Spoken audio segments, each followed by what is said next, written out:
TET தேர்ச்சி பெற்ற ஆசிரியர்கள் அனைவருக்கும் வணக்கம். அ அதாவது ஆசிரியர்களுக்கான பணி நியமன ஆணை குறித்து ஒரு மிக மிக முக்கியமான தகவல் ஒன்று வெளியே இருக்குது. அதை பற்றி இந்த வீடியோல முழுமையாக பார்க்க போகிறோம். நம்ம சேனலுக்கு புதிய பார்வையாளர்களாக இருந்தீங்கன்னா மறக்காமல் சப்ஸ்கிரைப் பண்ணிக்கோங்க. பக்கத்தில் இருக்கிற பெல் ஐகானை கிளிக் பண்ணிக்கோங்க. அப்போ தான் எந்த அப்டேட்டையும் மிஸ் பண்ணாமல் பார்க்க முடியும். சரி, வாங்க வீடியோக்குள்ளே போகலாம். அதாவது இந்த பிடி, பிஆர்டி அதனுடைய பட்டதாரி ஆசிரியருக்கான பணி நியமன ஆணைகள், அதுக்கு அதாவது சர்டிஃபிகேட் வெரிஃபிகேஷன் கவுன்சிலிங்லாம் நடந்தது உங்களுக்கு தெரிஞ்சிருக்கும். அதில் ஒவ்வொரு போர்டாக வந்து கூப்பிட்ருந்தாங்க. ஆதி திராவிடர் நலத்துறையிலேருந்து, அதே மாதிரி அதுக்கப்புறம் சென்னை கார்ப்பரேஷன்லேருந்து கூப்பிட்ருந்தாங்க. அடுத்து பள்ளிக்கல்வித்துறையில் வந்து டிஎஸ்சி, டிபார்ட்மெண்ட் ஆஃப் ஸ்கூல் எஜுகேஷனில் வந்து அது வந்து நடக்க போகுது அந்த கவுன்சிலிங்கு. ஸோ இதில் வந்து பார்த்திங்கன்னா இது வரைக்கும் நடந்ததில்லை. அந்த ஆதி திராவிடர் நலத்துறையில் வந்து பார்த்தோன்னா கவுன்சிலிங்கில் நடந்து இதுக்கான பணி நியமன ஆணை, அதாவது அப்பாயின்மெண்ட் ஆர்டர் அப்படிங்கிறது இஷ்யூ பண்ணிட்டாங்க.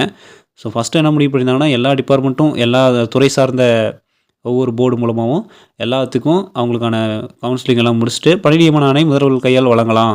அப்படி இல்லைனா ஒரே டைமில் எல்லாேருக்கும் ஃபங்க்ஷன் மாதிரி வச்சு முதல்வர் கையால் வழங்கலாம். அப்படி இல்லைனா ஒரே டைமில் உங்களுக்கு எல்லாரும் கொடுத்துடலாம் அப்படிங்கிற மாதிரி பிளான் பண்ணாங்க. பட் ஆனால் இப்போ அந்தந்த போர்டு மூலமாக இஷ்யூ பண்ண ஸ்டார்ட் பண்ணிட்டாங்க. ஆதி திராவிடர் நலத்துறையில் அந்த கவுன்சிலிங்கில் ஈடுபட்டவங்களுக்கு, அந்த கவுன்சிலிங் முடித்தவங்களுக்கு அவங்களுக்கான அந்த அப்பாயின்மெண்ட் ஆர்டர் அப்படிங்கிறத இஷ்யூ பண்ணிட்டாங்க. இது ஒரு மகிழ்ச்சி செய்தி அப்படின்னு தான் சொல்லணும். மேலும் புதிய அப்டேட்டுகள் மற்றும் புதிய தகவலுக்கு நம்மளோட இணைந்திருங்கள். நன்றி.